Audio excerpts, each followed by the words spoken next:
11 സ്ഥലത്തേക്ക് നാം പ്രവേശിക്കുകയാണ്. ഈശോ കുരിശിൽ തറയ്ക്കപ്പെടുന്നു.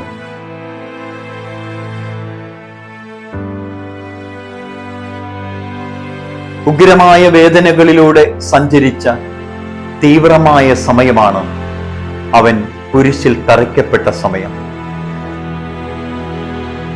അവന്റെ കൈകാലുകളിലേക്ക് ആണികൾ തുളഞ്ഞു കയറുമ്പോൾ അനുഭവിക്കുന്ന തീവ്രമായൊരു വേദനയുണ്ട്. ഈ വേദന നമ്മുടെ ജീവിത യാഥാർത്ഥ്യമായിട്ട് തീരാറുണ്ട്.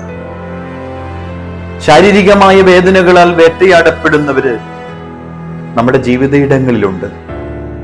അതിനേക്കാൾ ഉപരിയായി മാനസികമായിട്ട് തളർന്നു പോകുന്നവരുണ്ട്. കാര്യം ആണിയേക്കാൾ വേദനാജനകമായ സാഹചര്യങ്ങളിലൂടെ സഞ്ചരിച്ചു പോകുന്നവരുണ്ട്. നമ്മുടെ വേദനകൾ നമ്മളെ ഇങ്ങനെ വേട്ടയാടുമ്പോൾ കുരിശിൽ തറയ്ക്കപ്പെട്ട നാഥനെ നമ്മൾ ധ്യാനിക്കണം. ജീവിതത്തിന്റെ പ്രതിസന്ധികൾ നമ്മളെ വേട്ടയാടുമ്പോൾ ഈ കുരിശിലേക്ക് നമ്മൾ നോക്കണം.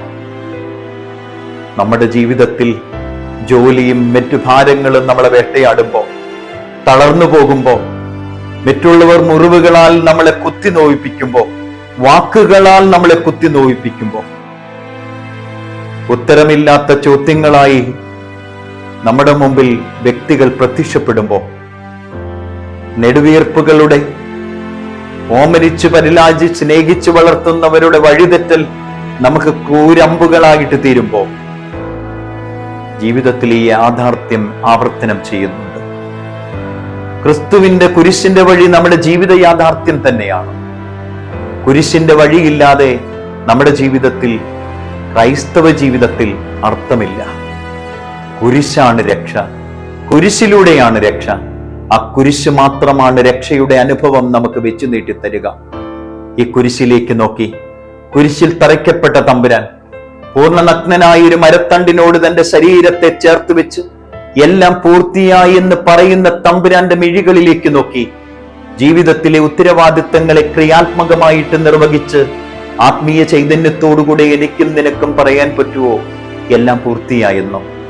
ഈ എല്ലാം പൂർത്തിയായി എന്ന വചനം തികച്ചും കുരിശിലെ വചനമായി നമ്മൾ സ്വീകരിക്കുമ്പോൾ നമ്മൾ പേറുന്ന കുരിശിൽ ഇത് നമ്മൾ വഹിക്കേണ്ടതാണ്, ഇത് നമ്മൾ പറയേണ്ടതാണ്.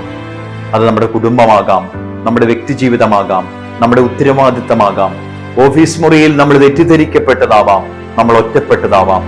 കുരിശുകൾ ആവർത്തനം ചെയ്യുമ്പോൾ, കുരിശിലേക്ക് നമ്മൾ തറയ്ക്കപ്പെടുമ്പോൾ മിശിഹ പറഞ്ഞതുപോലെ ആത്മാർത്ഥതയോടുകൂടെ ദൈവഹിത അനുഷ്ഠാനത്തിന്റെ മൂർത്തഭാവമായി എല്ലാം പൂർത്തിയായി എന്ന് പറയാനുള്ള ബലം നമ്മളിലും സജ്ജമാക്കപ്പെടട്ടെ.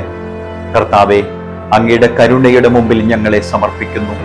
അങ്ങ് അനുഭവിച്ച വേദനകളിലേക്ക് ഞങ്ങളുടെ വേദനകളും ചേർത്ത് വെക്കുന്നു.